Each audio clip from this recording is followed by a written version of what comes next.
একটু আগে এখানে এমন অনেক পিঁপড়ে ছিল,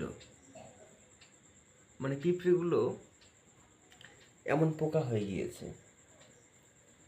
সেই অনেকে বলে না, পিপীলিকার পাখা ওঠে মরিবার তরে, তাই আর কি। একটু আগে এই উপরে যে আলো আছে, এই আলোর এখানে সব জড়ো হয়ে হুটোপাটা করছিল। তারপর অনেকে তো পড়ে গেল, নিচে এসে মরে গিয়েছে, এই পাখনা পড়ে আছে, দুই একটা এখন এই বেড়াচ্ছে। কিন্তু এদিকে আমি একটা নতুন জিনিস দেখলাম, এই যে দরজার পাশে এখানে পিঁপড়ের চাক রয়েছে, পিঁপড়ের বাসা। এখানে দেখতে পাচ্ছি অনেক পিঁপড়ে এই যে মরে পড়ে আছে ডেড বডিগুলো, তাদেরকে ধরে ধরে এই পিঁপড়ে বাসায় নিয়ে যাচ্ছে ভোজনের জন্য।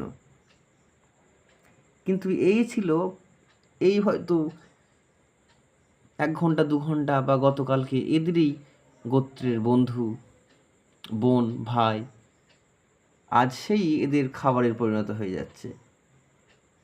কি অদ্ভুত।